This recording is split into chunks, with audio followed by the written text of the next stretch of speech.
Hi, my name is Mary Spender, and you are watching Tuesday Talks. And this is Leo Moracchioli. Tuesday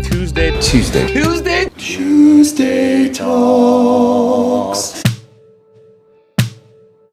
I have been in Norway for the past few days visiting Leo and collaborating with you on some videos, which Yes. I'm really excited about coming out. But what has been shown is how much you do all yourself, which is absolutely everything. Yeah, I try to. Yeah. So can you talk through your process from choice of song to then the finished video that goes up every Friday? Yeah, nowadays I get so many suggestions on song, Mm-hmm. so it's usually a comment or something I see like that would work. Mm-hmm. So yeah, just choosing songs I do it out of. I'm not thinking viral videos. No. I'm thinking more what I want to do. Yeah. So I choose the songs, and I'm mainly listening for the riff in the song. Is there some way to make it heavy? Mm-hmm. Usually, and I start recording guitar, and get all the main guitar parts down. Maybe just recording it to a simple electronic drum beat, just to keep everything in time, and then I most often just program the drums to the songs, working on it as I go, really. Just make a mock, outcast of the song. Mm-hmm. And then, so I do guitars, and then I go to bass, and then I do the vocals. And that's when it sounds like a demo-ish song. So I think when you come to that point, that's where your producer hat will get thrown on, and you start doing all those little fills and small maybe sound effects, and try to listen for the dead spots in the song. Mm-hmm. And making sure that every fill is, if it's on drums or guitars or whatever, that everything connects in a good way. So I think my main strength is producing. Like, I know a little bit about everything, like vocal and guitar and stuff, but I think it's my producer type job that's the main key for making it sound pretty good.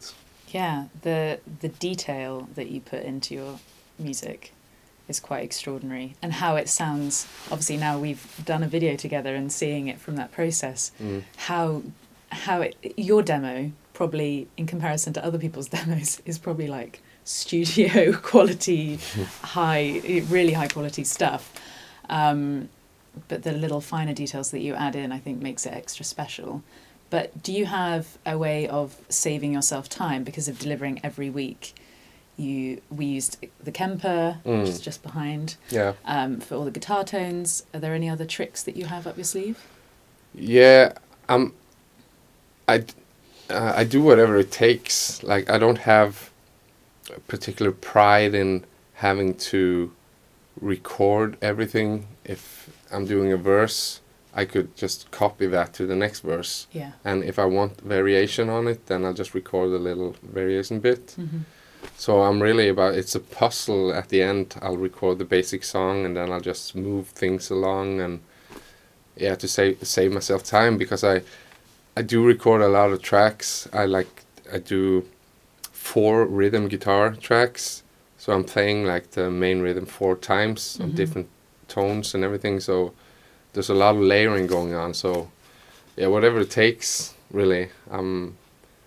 I could do whatever to make it sound good, because I'm all about the studio. It was never meant to be a live thing. Now it is, but I can change guitar or whatever within the song, whatever makes it good. I don't have to think about anything. I spent a little time yesterday counting how many instruments there are in this studio and how many guitars. I think it's nearing 50, isn't it? Yeah. With certain, loads of different types of guitars, like baritone, 12-string, obviously 6 strings too, other like the guitar banjo, the gi banjo, or the I don't know how git I don't know jo. what it's called. Yeah, gitjo. And then basses, and then there was a violin as well. Do you have a go-to instrument that you use particularly for tracking, not necessarily filming? Yeah, maybe most of the guitars that are in here where I record are the ones that I mainly use for recording. But I do a lot of different tuning, so I have like baritone guitars or standard E tuned guitars. But yeah, of course I like Chapman guitars. I'm a Chapman artist, and yeah, there's just I have a lot. But I can also buy really cheap guitars just to use them in videos because they look cool. It's like I have not many people could justify that, but I can like my V guitar is one of the most commented guitars, but it's not really that good, but it looks awesome. It does. It looks very, very good. The gold hardware on it is really, really cool. And then there are other props in this room as well, which include the bunny outfit, and then the creepy clown mask, and then some of the characters that feature in your videos. How do you choose those sorts of things? Do you just see them and they inspire you to make a video? I just go online, or I go to a local like carnival store. So I have like inside also I have a bunch of costumes. So when I'm moving, I'm hoping to set up like almost an entire room with just costume stuff, because now everything's like packed down and it's hard to, I didn't even know I had these things. So I don't think much about the video plan too much. I'm really just like finding something and I can use this, and I just go for it. Sometimes it works really good and sometimes maybe not, but at least I'm trying to do varied stuff, because I do so many, like one music video a week. So I always try to have, even though most of my videos are filmed in the studio, like sort of same type of angles and stuff, but I always try to have one distinct thing in the video, like for me anyways, to go back and say, okay, that's what I did on that video. Maybe I wore something, or maybe I did this angle, or just to not to try to vary it. I think that's important, just to not do completely the same, even though I have a theme in my videos. And the way you storytell within the videos too, and obviously us filming and you knowing what leads into what and how that will work, and then even just some talking bits too, or one of my favourite videos obviously features our friends Rabia and Hannah, and just you opening the studio door to them waving, and then it sort of like tells the story that they're not from around here and they've travelled to see you, and it's just it's really nice, those sorts of touches.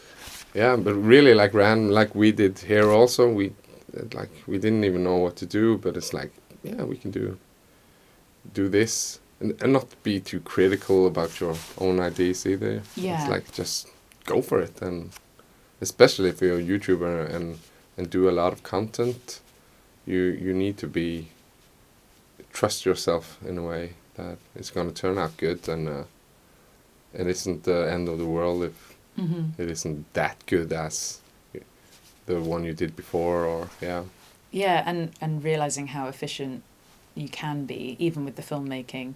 And I experienced that at GitCon last September, when you very kindly asked me to be in the Hard Knock Life video. And I think we just did 2 takes of the full song. And that was it. And I was like, cool, okay, that's amazing. It was so like, it wasn't too, I don't know, it was very organic, and it was just like, let's just have fun and let's just enjoy the process. And we saw Henning also like standing outside the doors, like, hey, come in and be in the video. It's like, that's cool.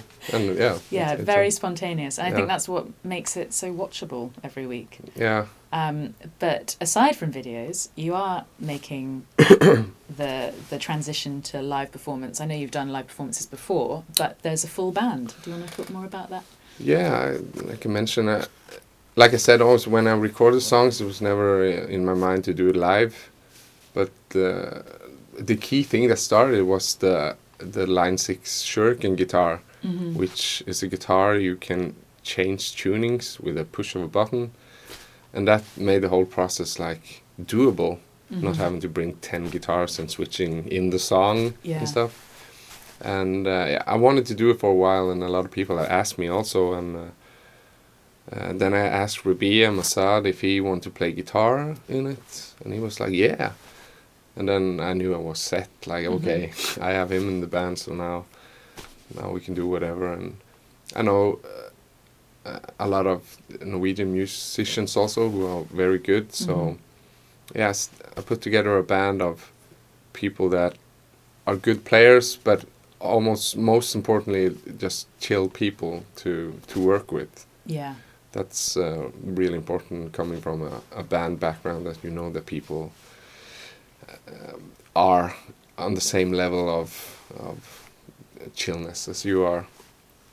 So yeah, so we put together a band and doing our first gig here in Stavanger on May 12th.